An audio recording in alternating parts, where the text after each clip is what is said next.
Je ne sais pas. Il faut poser la question al protagonista, à les joueurs, pas à moi. Mais je pense qu'on a donné beaucoup de confiance à Ibe. On reste avec cette confiance. Et il y a des moments où tu es plus à l'âge avec la nationale. Il y a des moments que tu es plus à l'âge avec ton équipe. Mais ça ne change rien notre pensament sur lui. J'espère il peut montrer sa qualité aussi à Paris. Le cas d'Ibrahim Mbaye en ce moment. C'est l'exemple parfait, ouais. Franchement, c'est flagrant. Bon, inutile de refaire tout son portrait, on sait tous à quel point ce natif de Trappes, il incarne vraiment l'avenir. Mais regardons un peu les données brutes récentes, parce que pour le coup, le contraste est juste saisissant. Ah bah, les chiffres parlent d'eux-mêmes là. Grave. Pendant cette trêve internationale, donc avec les Lions du Sénégal, il a livré des prestations, mais vraiment XXL. Totalement. Des matchs références pour lui. Mais oui, face au Pérou, au Stade de France, victoire 2-0, il lâche une passe décisive brillante pour Nicolas Jackson. Ensuite, contre la Gambie, au Stade Abdoulaye Wade, victoire 3-1, et là, c'est lui qui trouve le chemin des filets. Et si je ne dis pas de bêtises, ça lui fait déjà un beau petit bilan en sélection. Ah bah ça lui fait déjà 3 buts en 10 sélections. À 18 ans, quoi. Il maintient vraiment ce statut de détonateur qu'il avait déjà montré lors de la dernière CAN au Maroc. C'est impressionnant à cet âge-là. Mais alors attention, parce que de l'autre côté du miroir, au Paris Saint-Germain, là c'est le vide intersidéral. C'est le jour et la nuit en fait. Complètement. Depuis son retour de la CAN, il a enchaîné 11 matchs consécutifs sur le banc des remplaçants. 11 rencontres de suite sans jouer la moindre petite minute. Rien du tout. 0 minute. En fait, c'est comme un acteur qui crèverait l'écran et qui gagnerait plein de prix dans un film indépendant super pointu, mais qu'on réduirait du jour au lendemain à faire de la figuration totalement silencieuse dans un énorme blockbuster hollywoodien. Ah, j'adore l'analogie. C'est très très visuel et c'est exactement ça. Et ce qui est fascinant ici, au-delà du simple constat des statistiques, c'est l'analyse de la charge cognitive que ces deux environnements lui imposent. D'accord. Comment ça se traduit concrètement sur le terrain ? Eh bien, en sélection sénégalaise, Mbaye évolue dans ce qu'on peut qualifier d'environnement de validation émotionnelle. Validation émotionnelle. Intéressant. Ouais. En gros, le sélectionneur l'utilise comme une arme fatale. C'est un joker de luxe et sa mission principale, c'est vraiment de créer du chaos dans les défenses adverses. On lui demande d'utiliser son instinct, de provoquer, de prendre plein de risques. Et du coup, s'il rate un dribble ou une passe, c'est pas si grave. Exactement. Ces erreurs éventuelles, elles sont totalement pardonnées par l'euphorie de sa jeunesse et par le fait qu'il représente le futur du pays. Le public l'adore, il a le droit à l'erreur. Alors, je vous arrête un petit instant sur ce point précis parce que on parle souvent de la pression populaire phénoménale qui entoure les sélections nationales africaines. C'est vrai qu'elle est massive. Ben oui. Jouer devant le public d'Abdoulaye Wade, porter tous les espoirs de millions de personnes, ça doit être dingue. Paradoxalement, ça devrait être infiniment plus paralysant pour un gamin de 18 ans que de jouer un match de championnat un peu banal avec son club, non ? C'est une excellente remarque. Ça paraît contre-intuitif. Mais en fait, il faut vraiment différencier la nature de la pression. C'est-à-dire ? La pression en sélection, elle est de nature identitaire et surtout galvanisante. C'est une responsabilité très lourde, c'est sûr, mais elle est partagée avec des grands frères dans le vestiaire qui sont là pour absorber la critique médiatique. Ah ouais, les cadres de l'équipe font bouclier en quelque sorte. C'est tout à fait ça. Alors qu'au Paris Saint-Germain, par contre, la pression, elle est purement transactionnelle et super tactique. Un club de cette envergure, ça fonctionne vraiment comme une usine à résultats immédiats. Pas le temps pour l'apprentissage, en gros. Voilà. Et sous les ordres d'un entraîneur qui prône un jeu de position extrêmement rigide, un ailier ne doit pas seulement déborder et centrer. C'est fini, ça. Il a un cahier des charges beaucoup plus lourd. Mais tellement plus lourd. Il doit respecter des zones millimétrées, assurer un repli défensif ultra chronométré, et par-dessus tout, il ne doit absolument jamais perdre le ballon dans des zones de transition. L'obsession de la possession, quoi. Exactement. Et pour un jeune joueur, cette exigence de ne jamais faillir tactiquement, c'est une véritable camisole de force mentale. Donc, si je vous suis bien, c'est pas du tout que Mbaye devient soudainement un mauvais joueur quand il enfile le maillot de Paris. Absolument pas. C'est juste que le cahier des charges tactiques du club lui retire complètement sa spontanéité. Et ça nous pousse inévitablement vers la posture du manager dans toute cette équation. Luis Enrique, donc. Voilà. Lors de sa toute dernière conférence de presse, les journalistes, ils ont vraiment mis Luis Enrique face à ses contradictions concernant Mbaye. Ils n'y sont pas allés par 4 chemins. Non, pas du tout. On lui a demandé très directement si le joueur était différent avec le Sénégal. Et sa parade a été, pour le moins, évasive, on va dire. Qu'est-ce qu'il a répondu exactement, Evelyne? Il a d'abord dit, je cite, « Je ne sais pas. Il faut poser la question aux protagonistes, aux joueurs, pas à moi. » Oh, la fameuse esquive. C'est du grand classique, ça. C'est presque un manuel de survie médiatique de base pour un entraîneur de club quand il est confronté aux succès internationaux de ses propres remplaçants. Grave. Mais alors la suite de sa déclaration, elle est encore plus complexe. Parce qu'il affirme ensuite, « Je pense qu'on a donné beaucoup de confiance à IB. On reste avec cette confiance, et il y a des moments où tu es plus à l'aise avec l'équipe nationale et des moments où tu es plus à l'aise avec ton club. Mais ça ne change rien ce que nous pensons de lui. J'espère qu'il puisse montrer sa qualité aussi à Paris. » Fin de la citation. Fin de la citation.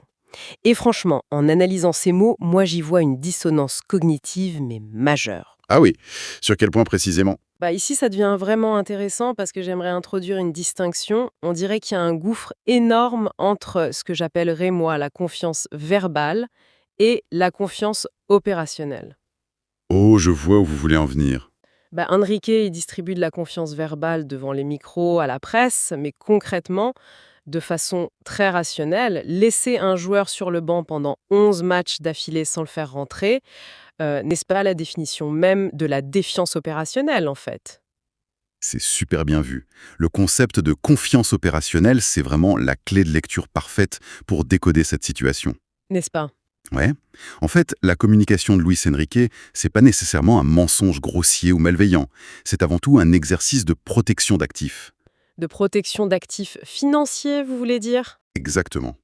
Au très haut niveau européen, un entraîneur, il ne peut tout simplement pas se permettre de dévaluer publiquement un de ses joueurs. Surtout un jeune talent qui est évalué à plusieurs dizaines de millions d'euros sur le marché. Il faut protéger sa valeur marchande, quoi. C'est ça. La fameuse confiance verbale dont vous parlez, c'est juste le filet de sécurité qui empêche les médias et les supporters de dévorer le joueur tout cru. Enrique maintient cette illusion d'inclusion dans le groupe. Ouais, je comprends la logique financière, mais c'est presque toxique pour le développement psychologique d'un jeune, non?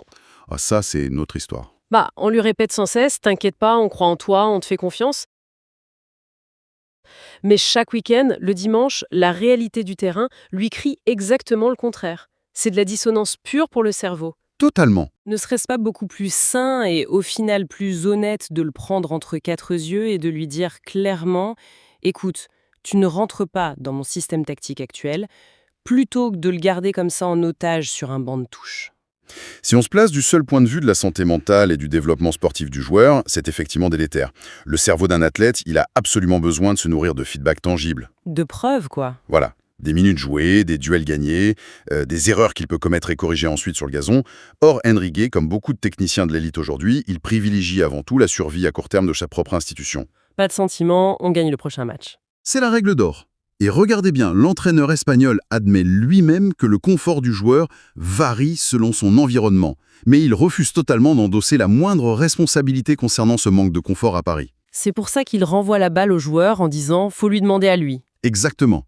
En disant ça, il sous-entend implicitement que c'est à Mbappé de faire l'effort de s'adapter à la rigidité absolue du club et que c'est certainement pas au club d'aménager un espace pour favoriser la créativité du joueur. C'est l'éternel rapport de force entre la grosse matrice institutionnelle et l'individu. Et d'ailleurs, cette notion de rapport de force institutionnel, c'est vraiment la transition parfaite pour regarder le problème à une échelle un peu plus macroscopique. On élargit la focale. Voilà. Parce que ce décalage entre un talent pur qui nous demande vraiment qu'à s'exprimer et les grosses structures qui l'encadrent, c'est exactement la métaphore de ce qui se passe tout au sommet du football africain aujourd'hui. Ah oui, on touche à un point très sensible là. Très sensible. Et c'est là qu'on en vient directement à l'intervention médiatique hyper retentissante d'Edouard Mendy cette semaine. Une vraie prise de parole choc. Ça a fait l'effet d'une bombe, compte tenu du statut et du palmarès du gardien sénégalais. C'est clair, il n'a pas du tout fait dans la langue de bois. Pour bien contextualiser, il a émis une critique très très frontale envers la Confédération africaine de football, la CAF. Qu'est-ce qu'il a déclaré exactement? Il a dit très simplement « On ne dispose pas d'instances solides capables de donner à notre CAN le rang qu'elle mérite. » Ah oui, c'est direct. Sans filtre. Alors attention, le but ici, c'est pas de prendre parti sur la validité politique de ses propos, mais il faut vraiment analyser ce que cette frustration révèle sur la mécanique interne du sport sur le continent africain en ce moment. Et c'est extrêmement révélateur. On a des joueurs qui évoluent ou qui ont évolué pendant des années dans des environnements d'une précision chirurgicale en Europe, et quand ils reviennent sur le continent pour disputer des compétitions majeures, ils ont vraiment le sentiment de heurter un immense plafond de verre logistique et organisationnel. C'est ça. Et ça, c'est vraiment le nœud central du problème institutionnel africain aujourd'hui. Comment vous l'analysez? En fait, Mendy pointe du doigt une grosse asymétrie de développement. D'un côté, la formation technique des jeunes et le talent brut ont complètement explosé ces dernières années. Le continent africain exporte en permanence des profils d'une sophistication tactique et athlétique immense. Le niveau sur le terrain est incroyable. Le produit purement footballistique est de classe mondiale, on est d'accord. Mais de l'autre côté, l'ingénierie institutionnelle, ça coince. L'envers du décor, quoi. Tout à fait. L'ingénierie institutionnelle, ça englobe des trucs comme la gestion des droits télévisuels, la standardisation des infrastructures, l'harmonisation super importante des calendriers avec les dates de la FIFA, la billetterie, l'arbitrage. Tout ça, ça peine vraiment à suivre cette cadence d'hyper-professionnalisation des joueurs. Pour donner une image concrète à ceux qui nous écoutent, c'est pas seulement une question d'avoir de beaux stades tout neufs. Non, c'est beaucoup plus profond que ça. C'est le fait par exemple qu'un joueur va devoir se taper 12 heures de vol dans de mauvaises conditions, arriver dans un hôtel où tout ce qui touche à la récupération physique n'est pas du tout optimisé pour le haut niveau. Avec la fatigue qui s'accumule. Exactement, et ensuite il doit aller jouer sur une pelouse où l'irrigation est inégale, ce qui modifie le rebond du ballon, tout en ayant en plus un calendrier officiel qui le met grave en porte-à-faux avec son propre employeur principal, à savoir son club européen. C'est une excellente synthèse. Et c'est vraiment toute cette accumulation de petites frictions invisibles à la télé qui fait dire à Mendy que le rang mondial de la compétition en souffre cruellement, alors que le niveau individuel des acteurs est censé garantir un spectacle premium. Ouais. Et du coup, la frustration de figures majeures comme Edouard Mendy, elle vient du fait que l'absence de ces hauts standards logistiques vient carrément déprécier la valeur perçue de leur propre victoire. C'est terrible pour eux. Oui, quand la structure vacille, c'est toute la crédibilité globale de la région sportive qui se retrouve questionnée par les médias et les observateurs extérieurs. Mais pourtant, il y a un truc qui change. Parce que malgré toutes ces frictions institutionnelles, la dynamique de pouvoir sur le terrain, elle semble quand même être en train de basculer de manière irréversible, non ? C'est indéniable. Les nations africaines, elles ne viennent plus du tout aux tournois mondiaux juste pour faire de la figuration ou pour jouer le rôle du petit outsider sympa qui va mettre l'ambiance. Fini ce cliché-là. Et du coup, ça explique tout à fait la grosse mise en garde de Patrice Evra qu'on a pu voir passer. Ouais, sa fameuse phrase, En marge de toutes les discussions sur le choc ultra attendu entre la France et le Sénégal pour le Mondial 2026, l'ancien international français, il a lâché cette phrase vraiment lourde de sous-entendu. Il a dit « L'ennemi de la France, c'est la France ». C'est fort comme formule. Très fort. C'est une manière très claire et très nette de dire que le statut de favori intouchable des Européens face aux Africains n'existe purement et simplement plus. Et son analyse est vraiment très lucide pour le coup. Elle confirme parfaitement que face à une équipe comme le Sénégal qui combine des joueurs de classe mondiale, une grosse cohésion qui a été forgée par les récents succès continentaux et cette fameuse ferveur identitaire dont on parlait tout à l'heure, l'équipe de France ne peut absolument plus se reposer uniquement sur sa supériorité structurelle ou son poids historique. Il faut redescendre sur terre, en gros. Exactement. Evra a très bien compris que si la France aborde cette rencontre avec la moindre petite faille de concentration ou de suffisance ou une division interne, elle va juste se faire balayer. C'est clair. C'est l'aveu formel que, sur 90 minutes, l'écosystème de validation de la sélection sénégalaise est tout à fait capable de terrasser l'aristocratie du football européen. D'autant plus que l'équipe du Sénégal, elle vit une période vraiment charnière de son histoire en ce moment. On est en plein cœur d'un croisement de générations. Un vrai tournant. Ouais. On a évoqué le très jeune Mbaye tout à l'heure qui cherche encore sa place dans l'échiquier très compliqué des clubs, mais à l'autre bout du spectre total, il y a la situation de Sadio Mané. Le monument Sadio Mané. Le monument. On apprend justement cette semaine que son avenir à l'approche de la toute fin de son contrat avec Al Nasser est super incertain. C'est un peu le crépuscule d'une idole et c'est surtout la gestion d'un héritage monumental pour le pays. Et gérer la transition des légendes de cette trempe, c'est toujours le test ultime pour évaluer la pérennité d'un système sportif. C'est le crash test, quoi. Totalement.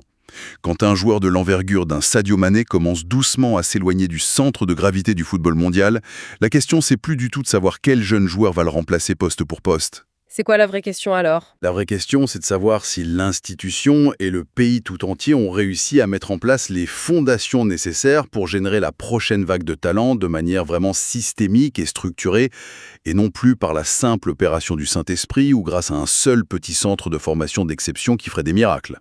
D'accord. Faut que ce soit industriel presque. C'est ça. Faut que ça soit pérenne. Et franchement, c'est là que notre exploration d'aujourd'hui devient super réjouissante. Ah bon? Bah oui, parce que si on veut vraiment comprendre la véritable santé sportive d'une nation, en fait, il faut pas seulement regarder les grosses têtes d'affiche en Ligue des Champions ou les fins de gros contrats en Arabie Saoudite. Faut regarder en bas. Exactement, il faut braquer les projecteurs sur l'ombre, sur la racine même du sport. Et l'actualité de cette semaine au Sénégal, elle nous donne justement 2 signaux, mais extrêmement forts concernant cette fondation silencieuse. Lesquels? D'abord, il y a le départ imminent des lionceaux, c'est comme ça qu'on appelle ces jeunes écoliers footballeurs, qui s'envolent carrément pour le Zimbabwe pour aller disputer le championnat d'Afrique scolaire 2026. Mais ça, c'est génial! Ce type de compétition chez les très jeunes, c'est vraiment le tissu conjonctif d'une culture sportive. Le maillage de base. Ouais. Le sport scolaire, c'est l'étape cruciale où le talent brut d'un enfant rencontre pour la toute première fois une vraie structure compétitive, et ce, bien avant que les enjeux financiers ou la pression toxique des agents n'entrent en ligne de compte. C'est encore pur à ce stade. Complètement pur. Et le simple fait d'organiser, de financer et d'envoyer toute une délégation de scolaires traverser l'Afrique jusqu'au Zimbabwe, ça demande une machinerie logistique locale qui, lorsqu'elle fonctionne, prouve qu'il y a une réelle volonté politique de mailler le territoire pour aller repérer le potentiel. C'est rassurant pour l'avenir du coup. Mais ce qui est encore plus révélateur, je trouve, c'est que cette vitalité, elle ne se cantonne pas du tout qu'au football. Ah oui, c'est important de le souligner. Et c'est là que le Sénégal démontre vraiment une épaisseur athlétique qui est hyper impressionnante. Prenons par exemple le cas du handball féminin qui a fait tous les gros titres au niveau régional cette semaine. Avec la finale régionale, Voilà. On a assisté à la grande finale cadette régionale et c'est l'équipe de Yeumbeul qui a été sacrée championne. Et au cœur de ce triomphe magnifique, il y a une jeune fille, Aïcha Dieu, qui a été élue MVP, donc la meilleure joueuse de tout le tournoi.